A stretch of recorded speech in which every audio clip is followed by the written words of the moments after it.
شکریہ رضوان بھائی. السلام علیکم سب کی خدمت میں. وعلیکم السلام. آج میرے مضمون کا عنوان ہے اردو ناول بر صغیر کی تقسیم سے پہلے.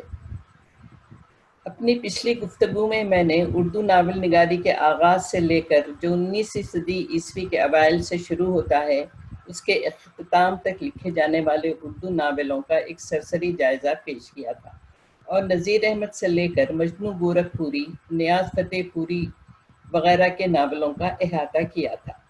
آج کی اس نشست میں پریم چند کے ناولوں سے لے کر 1947 تک یعنی بر صغیر کی تقسیم سے پہلے تک لکھے جانے والے ناولوں کا ایک مختصر جائزہ پیش کروں گی. یہاں اس بات کی وضاحت ضروری ہے کہ میں صرف ان نمائندہ ناولوں اور ناول نگاروں کا تذکرہ کروں گی جنہوں نے بر صغیر کی سیاسی، معاشی اور معاشرتی پس منظر میں اپنے ناول لکھے. یہاں اس بات کا حوالہ دینا بھی ضروری ہے کہ میں نے یہ مضمون ڈاکٹر خالد اشرف کی کتاب اردو ناول بر صغیر میں کی مدد سے تیار کیا ہے. جن ناولوں کا بیان میں نے کیا ہے وہ سب میری پڑھی ہوئی ہیں، سوائے عزیز احمد کے ناول آنکھ کے، گرچہ میں ان کے دوسرے ناول پڑھ چکی ہوں. آج کے مضمون کا آغاز میں پریم چند سے کروں گی. پریم چند کے ناولوں کا جائزہ لینے کے لیے اس دور کے سیاسی اور معاشی اور معاشرتی پس منظر کا جاننا ضروری ہے. 20ویں صدی میں غیر ملکی تسلط کے خلاف آزادی کی تحریکیں زور پکڑ چکی تھیں. پہلی عالمی جنگ 1914 میں شروع ہو کر 1918 میں اختتام پذیر ہو چکی تھی. ہندوستان میں صنعتی دور کا آغاز ہو چکا تھا، باہر کی دنیا سے تعلقات قائم ہو چکے تھے اور ملک میں نئے نظریات جنم لے رہے تھے. ملک میں آزادی کی تحریک کے ساتھ ساتھ کسانوں اور مزدوروں کی تحریکات بھی شروع ہوئی. انقلاب روس نے ادب میں ایک نئی حقیقت نگاری کو جنم دیا. پریم چند کو بجا طور پر اس دور کا نمائندہ ناول نگار قرار دیا جا سکتا ہے. انہوں نے تقریباً 15 ناول اور 300 سے زیادہ افسانے اور کہانیاں لکھی. اس کے علاوہ غیر ملکی زبانوں کی کتابوں کے ترجمے بھی کیے. اپنے ناولوں میں انہوں نے اپنے عصر کے معاشرتی، معاشی اور سیاسی مسائل کو موضوع بحث بنایا. لیکن جن ناولوں نے پریم چند کو اردو اور ہندی کا اہم ترین ناول نگار بنایا اس کی ابتدا 1920 کے بعد ہی ہوئی.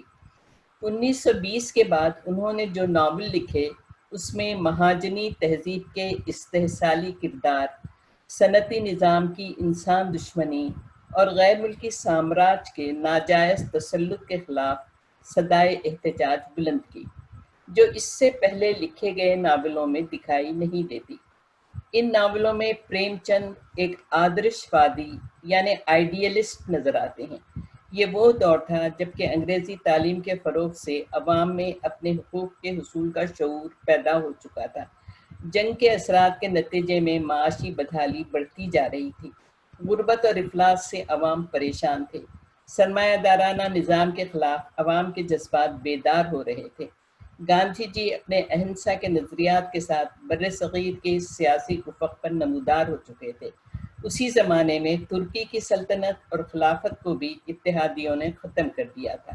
ترکی کی حمایت اور خلافت کی حفاظت کے لیے بر صغیر کے مسلمانوں میں لہر دوڑ گئی. کانگریس نے بھی اس تحریک میں مسلمانوں کا ساتھ دیا. خلافت کمیٹی محمد علی کی سربراہی میں قائم ہو چکی تھی. انہی دنوں جلیان والا باغ کا خوناشام واقعہ پیش آیا اور ہندوستانیوں کا قتل عام ہوا. رابرٹ ایکٹ کے تحت انگریز حکمرانوں نے لامحدود اختیارات حاصل کر لیے تو ملک کے طول و عرض میں غم و غصے کی لہر دوڑ گئی.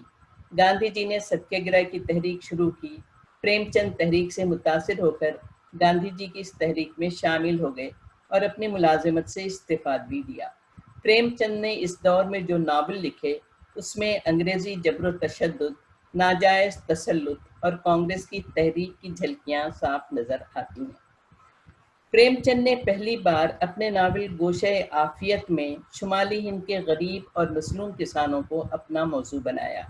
اس ناول کا ہیرو بلراج ایک باغی نوجوان ہے جو زمینداروں اور اس کے حواریوں کے خلاف آواز اٹھاتا ہے. زمیندار گیان چند ایک روایتی ظالم اور لالچی انسان ہے جس کے کارندے کسانوں کی فصلیں اٹھا لے جاتے ہیں۔ مہاجن ہیں جو انہیں قرض دے کر اپنے جال میں جکڑ لیتے ہیں، اور جب غریب اور مجبور کسان ان کا قرض ادا نہیں کر پاتا تو اس کے مویشی ہتھیا لیتے ہیں، اور موقع ملنے پر ان کی بہو بیٹیوں کی عزت لوٹنے سے بھی نہیں چوکتے، ان کے گھر جلا کر راکھ کر دیتے اور بیگار لیتے ہیں۔ صد افسوس کہ آزادی کے حصول کے 70 برس بعد بھی بیگاری کا یہ سلسلہ آج بھی بر صغیر میں جاری ہے۔ اس ناول میں متوسط طبقے سے تعلق رکھنے والے کردار بھی ہیں جنہیں کسانوں سے ہمدردی ہے۔ نقادوں کی رائے میں چوگان ہستی اس دور کا شاہکار ناول ہے جو 1924 میں شائع ہوا۔ خود پریم چند نے بھی اسے اپنا بہترین ناول قرار دیا تھا۔ یہ وہ زمانہ تھا جب سول نافرمانی کی تحریک دم توڑ چکی تھی۔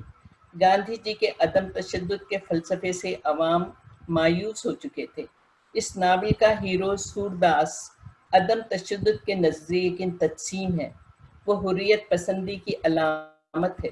سرمایہ دار جان سیوک اس کی زمین چھین کر فیکٹری قائم کرنا چاہتا ہے۔ سورداس عدم تشدد کے فلسفے پر کاربند رہتے ہوئے اس کی مزاحمت کرتا ہے۔ چوگان ہستی میں پریم چند نے ان دونوں کرداروں کے درمیان آویزش کا نقشہ پیش کیا ہے۔ اس ناول میں دیسی ریاستوں کے اندرونی حالات بھی پیش کیے گئے ہیں۔ چوگان ہستی کے بعد میدان عمل پریم چند کا اہم ناول ہے۔ یہ وہ زمانہ ہے جب سائمن کمیشن کے بائیکاٹ کے بعد آزادی کی تحریک میں جان پڑ چکی تھی، سودیشی تحریک شروع ہو چکی تھی اور غیر ملکی سامان کا بائیکاٹ جاری تھا۔ میدان عمل میں اس دور کے سیاسی ہیجان اور پیچیدگیوں کو واضح انداز میں پیش کیا گیا ہے۔ پریم چند نے اس ناول میں دیہات کے سادہ لو کسانوں اور جاگیرداروں کی معاشی اور نفسیاتی زندگی، ان کے تعصبات اور توہمات، چالاکیاں، مذہبی اعتقادات اور فرسودہ رسم و رواج کو جس مہارت سے پیش کیا ہے وہ ان کے شہری کرداروں میں نظر نہیں آتی۔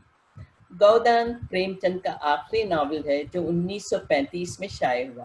گاندھی جی ملک کے مسائل کا معاشی حل پیش کرنے میں ناکام رہے تھے۔ پریم چند بھی ان کے عدم تشدد کے فلسفے اور جاگیرداروں کے ساتھ ان کی مفاہمانہ ذہنیت سے کافی مایوس ہو چکے تھے۔ اس ناول میں نہ تو کسی کردار کی قلب ماہیت ہوتی ہے اور نہ ہی کوئی کردار اپنا گھر تیاگ کر سماج سیوا کا راستہ اختیار کرتا ہے، اور نہ ہی کوئی زمیندار اپنی زمین کسانوں میں تقسیم کرتا ہے۔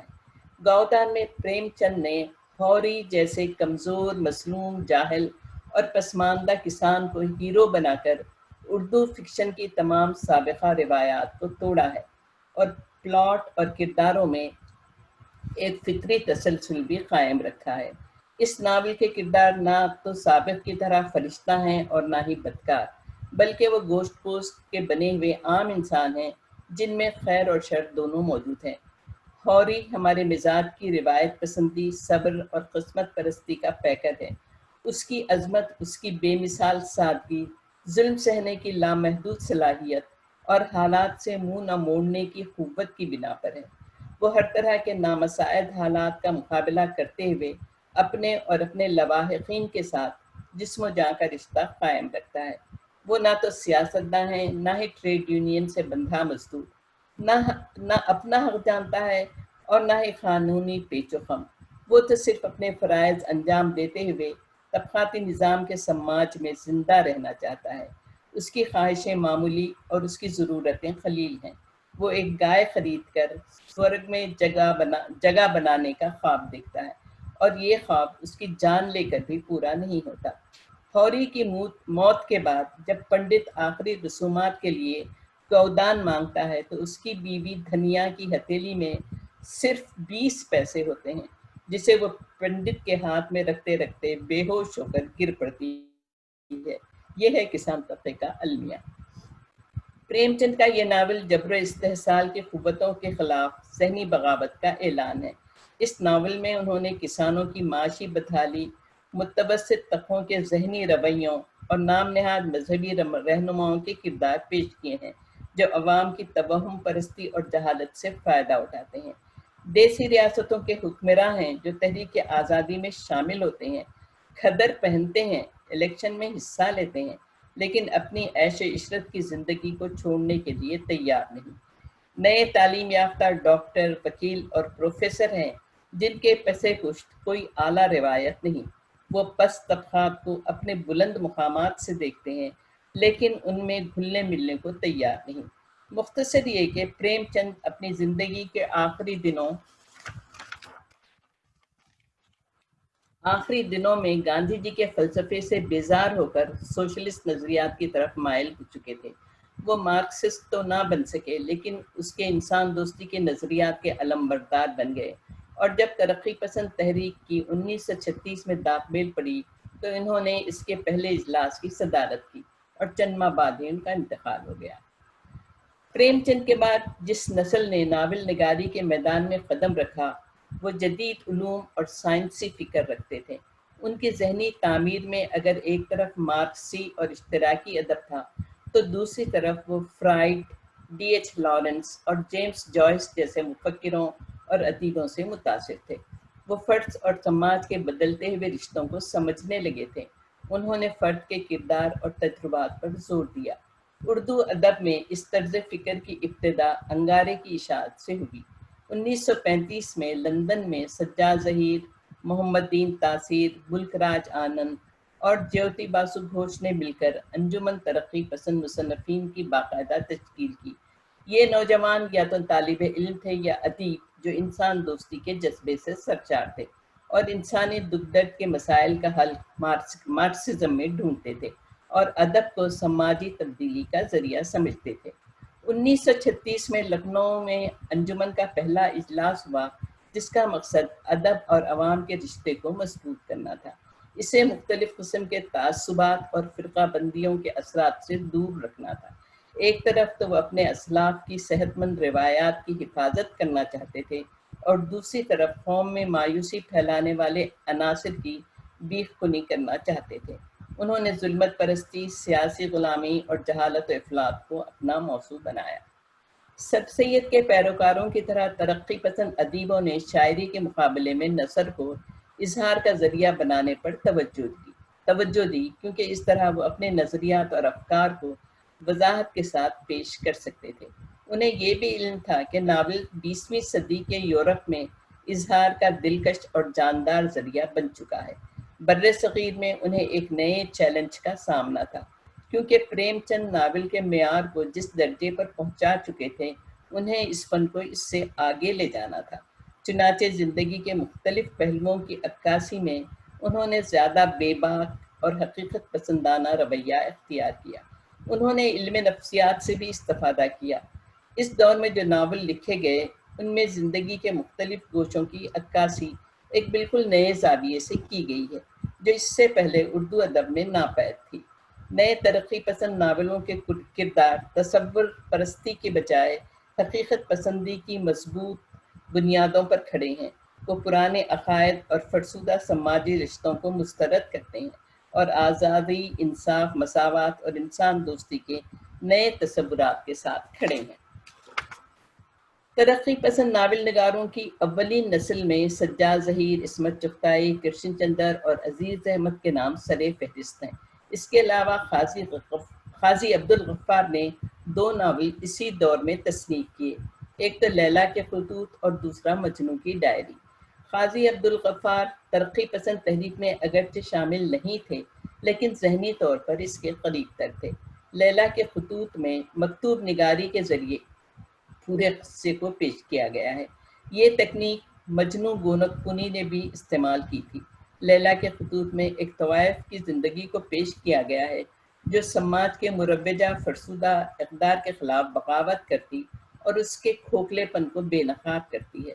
لیلا کے لہجے کی تلخی، زہرناکی اور جوش و غضب قصے کی جان ہے۔ اس ناول پر عریاں زباں، فحاشی اور غیر فطری ہونے کا الزام لگایا جس کا جواب قاضی عبدالغفار نے مجنوں کی ڈائری میں ان الفاظ میں دیا۔ اب یہ قاضی عبدالغفار کے الفاظ میں پڑھ رہی ہوں۔ عورت کی مظلومیت کا افسانہ ہندوستان کے ماحول میں کسی شریف گھر کی بہو بیٹی کی زبان سے بیان ہونا ممکن نہ تھا۔ لامحالہ ایک بازاری عورت کے قلب سے وہ عبرت انگیز حقائق بیان کرنے پڑے جن کو ذرا کم بے حجاب اور زیادہ سنجیدہ طرز بیان بے اثر اور بے معنی کر دیتا۔ جو نوک خار میں چاہتا تھا کہ ان موٹی کھالوں میں چبھے جن پر معمولی چٹھیوں کا کوئی اثر نہیں ہوتا، وہ نوک خار سنجیدگی اور اعتدال کی حدود میں اکثر بے اثر رہتی ہے۔ در حقیقت میں مجبور تھا کہ لیلا کے نوک قلم سے ان موٹی اور سخت کھالوں میں سوراخ کروں۔ یہاں ان کا ختم ہوتا ہے۔ مجنوں کی ڈائری 1934 میں شائع ہوئی، جسے لیلا کے خطوط کی توسیع کہا جا سکتا ہے۔ لیلا کی طرح مجنوں بھی آزاد خیال نوجوان ہے۔ وہ پرانی قدروں کی محملیت کو شدت سے محسوس کرتا ہے۔ ایک جگہ وہ کہتا ہے، میں تنگ آ گیا ہوں اس جبر و قہر سے، اس ذلیل حکومت اور جابرانہ تقریب سے۔ اپنی آزادی کا اعلان کر دینا چاہتا ہوں کہ میں کسی کا محکوم نہیں، صرف حسن ازل کا غلام ہوں۔ اگر خدا بھی حسن ازل ہے تو مجھے اس کی خدائی سے انکار نہیں۔ مختصر یہ کہ مجنوں حالات کا پیدا کردہ نوجوان ہے جو دوسروں کے بتائے ہوئے اصولوں اور معیار کا پابند ہونا گوارا نہیں کرتا۔ وہ زندگی کو اپنے معیار سے جانچتا ہے۔ جب فرسٹریشن کا شکار ہوتا ہے تو کبھی مذہب پر حملہ کرتا ہے اور کبھی تمدن پر، اور زندگی کی خدامت کے خلاف اعلان جنگ کرتا پھرتا ہے۔ لیکن وہ عیش پرست نہیں، اور اپنی بے راہ روی کا جب اسے احساس ہوتا ہے اور محبت کی کرن نظر آتی ہے تو اس کے یہ قدم یکایک ٹھہر جاتے ہیں۔ سجاد ظہیر کا ناول لندن کی ایک رات 1936 میں ترقی پسند تحریک کے زیر اثر لکھا گیا۔ یہ سجاد ظہیر کی طالب علمی کا زمانہ تھا۔ اردو میں شعور کی رو کی تکنیک کو پہلی بار اس ناول میں استعمال کیا گیا۔ اب شعور کی رو کیا ہے، اس سے اگلے جملے میں اس کی وضاحت ہو جائے گی۔ اس قصے میں ناول کے کردار ماضی اور حال میں بیک وقت جیتے ہیں۔ تو یہ شعور کی رو یہی ہے کہ کردار جو ہے کبھی اپنے ماضی کے بارے میں سوچتا ہے، کبھی حال کے بارے میں۔ خیالات کی رو کبھی انہیں ماضی میں لے جاتی ہے تو کبھی حال میں واپس لے آتی ہے۔ یہ لندن میں زیر تعلیم ہندوستانی نوجوان کی ایک رات کی کہانی ہے۔ اس ناول میں سجاد ظہیر نے ہندوستانی نوجوانوں، مقامی مزدوروں اور انگریز طالب علموں کی ذہنی کشمکش اور نظریاتی ٹکراؤ کو موضوع بنا کر انگلینڈ کی سیاسی فضا اور ہندوستان کی غلامی کے بارے میں وہاں کے رہنے والے ہندوستانی اور غیر ہندوستانی باشندوں کی فہم اور ذہنی کشمکش پر روشنی ڈالنے کی کوشش کی ہے۔ وہ اپنے ملک کی غلامی، اپنے ہم وطنوں کے استحصال اور ہندوستانیوں کی جانب سفید فام انگریزوں کے حقارت آمیز رویے سے بیزار ہیں۔ وہ تحریک آزادی کے مفاہمانہ رویے سے نالاں ہیں اور چاہتے ہیں کہ سب کچھ تیزی سے تبدیل ہو جائے۔ پوری کہانی ایک رات پر محیط ہے۔ ڈاکٹر خالد اشرف لکھتے ہیں، اس مختصر سی مدت میں جو واقعات سامنے آتے ہیں، جن خیالات اور نظریات کا ٹکراؤ ہوتا ہے، جن جذبات اور احساسات کو زبان ملتی ہے، اگر مجموعی طور پر ان کو سامنے رکھا جائے تو کہا جا سکتا ہے کہ ناول کا کینوس کافی وسیع ہے۔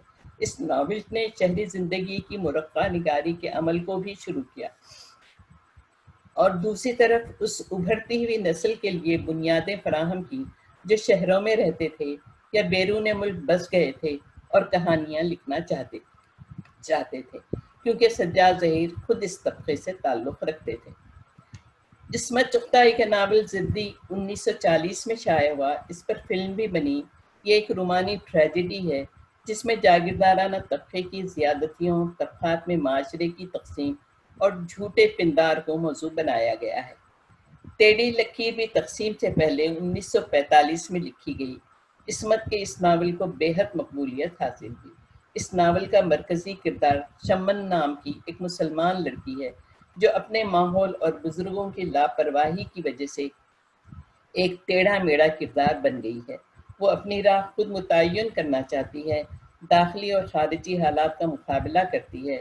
بقول خالد اشرف، اس کے مزاج کے ٹیڑھے پن میں ماضی اور حال، فرد اور سماج، خواب اور حقیقت، تقریب و تعمیر کی جو آویزش عصمت نے دکھائی ہے وہ ان کی فنکارانہ بلندی کا ثبوت ہے۔ عصمت نے ٹیڑھی لکیر کی بنیاد اس نفسیاتی حقیقت پر رکھی ہے کہ زندگی کے مختلف مرحلوں میں پیش آنے والے واقعات ہی انسان کی سیرت اور کردار کی تعمیر کرتے ہیں، اور اس کے تانے بانے، معیشت، سیاست، سماجی اور مذہبی اقدار سے جا ملتے ہیں۔ ٹیڑھی لکیر کو ایک نیم سوانحی ناول بھی کہا جاتا ہے کیونکہ خود عصمت چغتائی بھی ایک کثیر العیال خاندان سے تعلق رکھتی تھیں۔ اس ناول کا انداز بیان عام فہم اور دلچسپ ہے۔ عصمت نے عورتوں کے گھریلو زبان اور محاوروں کا بڑی خوبی سے استعمال کیا ہے۔ اس میں ایک بے ساختہ اکھڑ پن، بلا کی تیزی اور چٹخارا ہے جو نذیر اکبر آبادی کے علاوہ کہیں نظر نہیں آتا۔ مختصر یہ کہ عصمت چغتائی کی ٹیڑھی لکیر سے اردو میں نفسیاتی ناول نگاری کا آغاز ہوا اور یہی عصمت کی اردو ناول کو اصل دین ہے۔ اس دور کے ایک اور اہم ناول نگار عزیز احمد ہیں جنہوں نے کئی ایک ناول لکھے اور جنسی بے باکی کے اظہار کی وجہ سے تنقید کا نشانہ بنے۔ اس موضوع سے ہٹ کر ان کا ناول آگ اردو کے معیاری ناولوں میں شمار کیا جاتا ہے۔ یہ ناول 1946 میں شائع ہوا اور 20ویں صدی کی ابتدا سے قیام پاکستان تک کے زمانے پر محیط ہے۔ اس کا پس منظر کشمیر ہے جہاں مختلف سیاسی تحریکات چل رہی تھیں۔ مسلم کانفرنس ایک سیاسی قوت کی شکل میں اپنے قدم جما رہی تھی۔ ایک طرف کشمیر کے غریب عوام تھے اور دوسری طرف وہ خود غرض اور بے حس طبقات جو زبانی ہمدردی کا اظہار تو کرتے تھے لیکن جب حکمراں ڈوگرا حکومت سے مراعات ملتی تو وہ کشمیری عوام کی جدوجہد کو واہیات قرار دیتے۔ آگ میں کشمیری عوام کی جدوجہد کے ساتھ ساتھ انقلاب روس اور اس کی بعد کی سیاسی تبدیلیوں کے اثرات کو بھی دکھایا گیا ہے۔ کرشن چندر نے بھی کشمیری عوام کی زندگی کو اپنا موضوع بنایا۔ ان کے سب سے پہلا ناول شکست 1943 میں شائع ہوا۔ اس کا موضوع روایتی جاگیردارانہ کشمکش ہے۔ ہیرو ایک راجپوت اور ہیروئن ایک اچھوت لڑکی ہے۔ دونوں کی محبت کے درمیان سماج رکاوٹ بن کر کھڑا ہو جاتا ہے۔ دوسرا نوجوان شیام ایک برہمن ہے اور ایک ایسی لڑکی سے شادی کرنا چاہتا ہے جس کی ماں کو برادری سے نکالا جا چکا ہے۔ شیام کی شادی کہیں اور کر دی جاتی ہے اور اس کی محبوبہ بنتی مایوس ہو کر خودکشی کر لیتی ہے۔ کرشن چندر کا یہ ناول ذات پات کی درجہ بندی کے خلاف ایک صدائے احتجاج ہے۔ کرشن چندر نے اس ناول میں کشمیر کے قدرتی حسن کی لازوال عکاسی کی ہے اور اسی بنا پر اس کو اردو کا بہترین ناول قرار دیا جا سکتا ہے۔ اس کے علاوہ جذبات اور جنسی نزاکتوں کو بھی نہایت خوبصورتی کے ساتھ بیان کیا گیا ہے۔ تو یہ تھا تقسیم سے پہلے پریم چند سے لے کر قیام پاکستان تک اردو میں ناول نگاری کا ایک مختصر جائزہ۔ اس بحث کو سمیٹتے ہوئے ہم اس نتیجے پر پہنچتے ہیں کہ ترقی پسند تحریک کے زیر اثر اردو ناول نگاری نے اصلاح پسندی اور آئیڈیلزم کے دائرے سے نکل کر زیادہ وضاحت اور جرات کے ساتھ حقیقت نگاری کے میدان میں قدم رکھا۔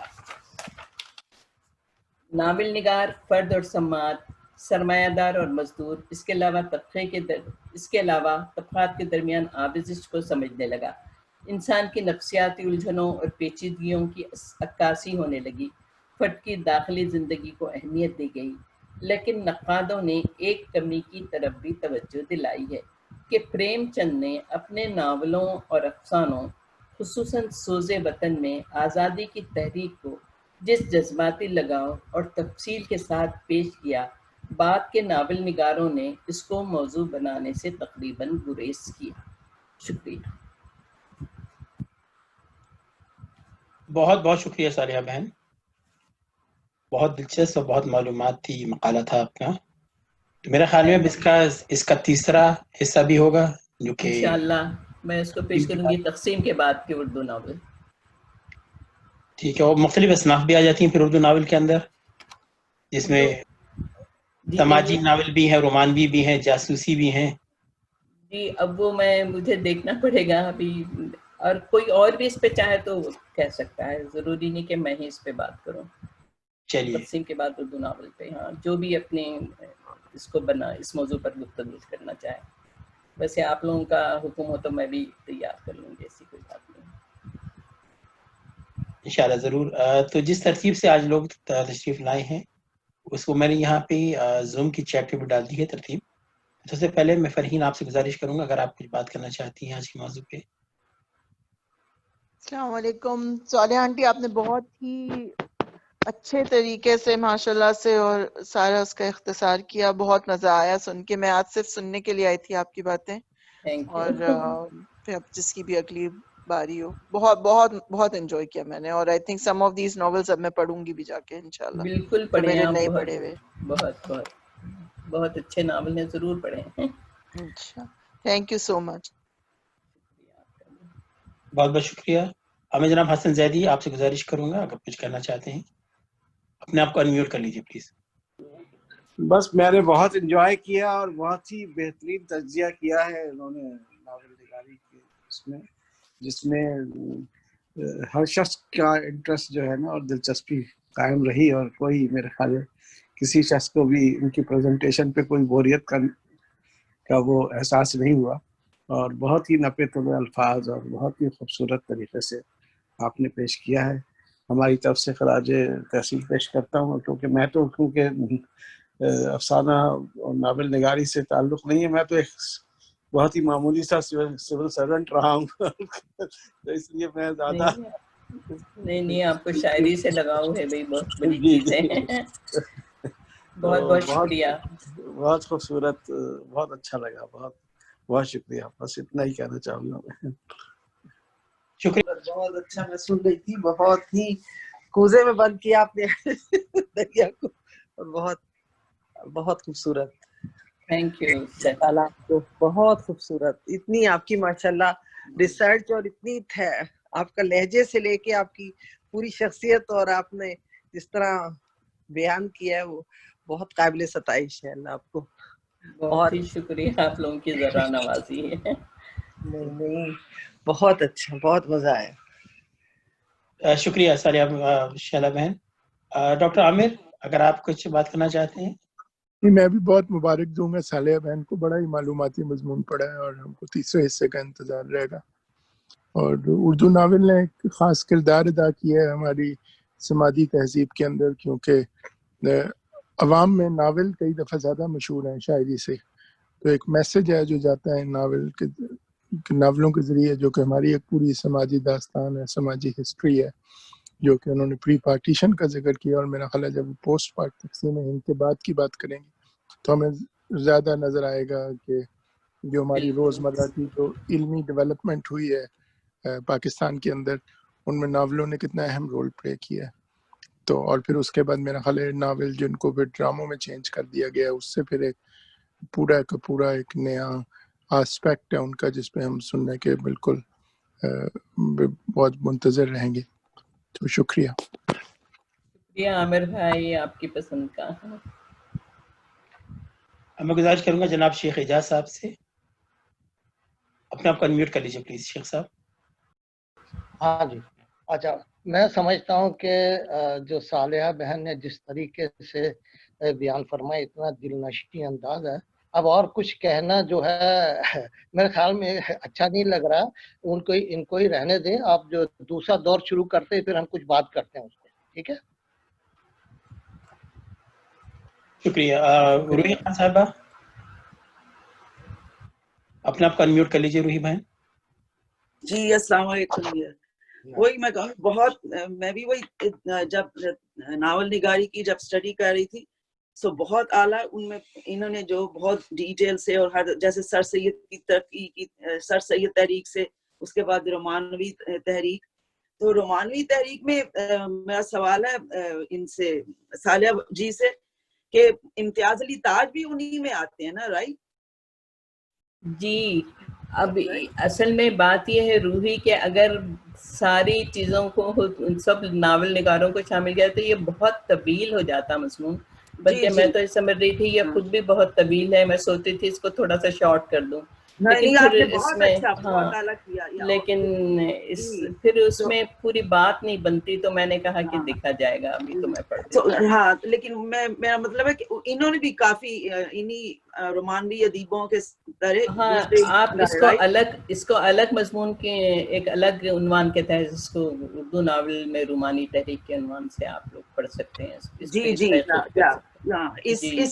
صرف رومانوی تحریک پہ بھی ایک ریسرچ ہو سکتی ہے, لیکن ہاں بہت اعلیٰ. اس کے بعد جو ترقی پسند ہیں سو یہ زیادہ تر جو ہے یہ حقیقت کے قریب ہیں یہ والے رومانوی طریقے، اس لیے ان کے پڑھنے میں زیادہ مزہ آتا. ایون تو میں نے ناول نہیں پڑھے لیکن میں نے اپنے کزن وغیرہ کو ان کو پڑھتے ہوئے دیکھا ہے کہ وہ ایک کے بعد فوراً دوسرا کیوں ان میں زیادہ تر آئے گا زندگی، حقیقی زندگی کی عکاسی کی گئی ہے، اس لیے بہت عوام میں پسند کیے گئے تھے. That's all I would say. ترقی پسند تحریک کا اتنا مجھے آئیڈیا نہیں تھا لیکن آپ نے بہت اعلیٰ بتایا تفصیل سے، تو اس کے لیے بہت شکریہ. تھینک یو سو مچ. سو ہمیں اگلے ایپیسوڈ کا انتظار ہوگا انشاءاللہ. شکریہ. بہت بہت شکریہ روحی بہن. اب میں طارق توحید بھائی سے گزارش کروں گا اظہار خیال کریں. طارق توحید بھائی. جی السلام علیکم. وعلیکم السلام. بھائی ہم صالح بہن کے سامنے ہم کیا آپ لوگ مجھے اتنا نہ بڑھائیں.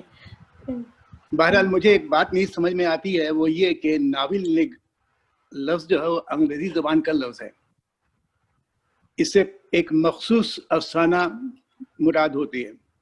جب انگریزی ادب کے زیر اثر یہ لفظ ہماری زبان میں منتقل ہوئی تو نام ناول اسی کے ساتھ چلا آیا. مجھے سمجھ میں نہیں آتا کہ لفظ ناول اردو ادب میں کیوں استعمال کیا جاتا ہے. کیا اس کا نم البدل کوئی لفظ نہیں ہے، یا کوشش نہیں کی گئی، یا شاید میرے علم میں نہیں ہے کہ کوئی ہو سکتا ہو. بہرحال اگر اس پر کوئی آپ صالح بن روشنی ڈالیے گا تو بڑی مہربانی ہوگی. یہی سوال میرے بھی ذہن میں تھا. میں نے کہا کسی کو جب فارغ میں بات کریں گے کہ ہاں یہ اردو میں جہاں ناول جو ہے یہ تو وہ اٹلی سے ناول سے شروع ہوا ہے اور اس کے بعد پھر ناول ہی چلتا رہا، لیکن اردو میں ایسا رچ بس گیا ہے کہ ناول کا ایک تصور آ جاتا ہے ایک. تو اس واسطے اب معلوم ہے اس کو بدلنا چاہیے یا نہیں، یہ تو اہل مشاہیر اس کے اوپر سوچیں گے، کوشش کریں گے. میں گفتگو آگے بڑھتے ہوئے بات کرتا ہوں کہ انگریزی زبان میں فنی ناول کی ابتدا 18ویں صدی عیسوی کے سے ہوتی ہے. اس میں سب سے پہلا مکمل ناول پامیلا اور پہلا ناول نگار سیموئل رچرڈسن ہے. بات کو آگے بڑھاتے میں یہ کہوں گا کہ اس کے بعد کی جو ناول ہے وہ اردو کا پہلا ناول بھی جو ہے وہ مولانا نذیر احمد کی شہرت کا پہلا ذریعہ بھی ہے. اس میں ان کی جو کتاب ناول تھی مرات العروس، وہ اپنا مسجد شریف مسلمان خاندانوں کے گھر زندگی کا حال ہے. یہ کتاب مولانا نے اپنی لڑکیوں کے تعلیم اور تربیت کی غرض سے لکھی تھی. اس سے عورتوں کی تعلیم میں ان کے سلیقے سیرت اور انتظام خاندانی کے متعلق بہت نصیحتیں ملتی ہیں. یہ کتاب کی شان نزول خود مولانا کے زبانی ہے اور اس کے یہ کافی طویل پڑ جائے گا، اس لیے میں اس وقت اس کو یہیں پہ ان کے مختصر کروں گا. پھر بات آ جاتی ہے آئندہ اگلی بات کہ ان کے بعد جو آ جاتے ہیں لکھنے والے وہ سرشار ہیں. سرشار کی اپنی کتاب ہے ان کا نام پنڈت رتن ناتھ سرشار 19ویں صدی کے ایک باکمال ناول نگار گزرے ہیں. ان کا خاندان بھی کشمیر سے آ کر لکھنؤ میں آباد ہوا تھا. بہرحال یہ اپنی جگہ پر ان کی بھی کتابیں بڑی مشہور ہیں. اس کے بعد ان کے آ جاتے ہیں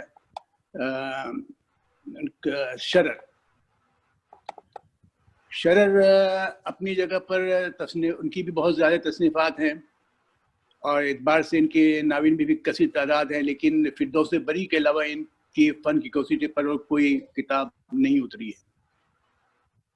اور پھر آگے جب ہم چلیں تھوڑا ہم جائزہ لیں تو ہمیں معلوم ہوتا ہے کہ سجاد حسین ہیں آگے، اور پھر مولانا ارشد الخیری ہیں، قاری محمد سرفراز ہیں، پریم چند ہیں، محمد مہدی تسکین ہیں، پنڈت کشن پرشاد کول ہیں. آگے آئیے پھر نیاز فتح پوری ہیں، آغا شاعر دہلوی ہیں، علی عباس حسینی، مرزا عظیم بیگ چغتائی، شوکت تھانوی،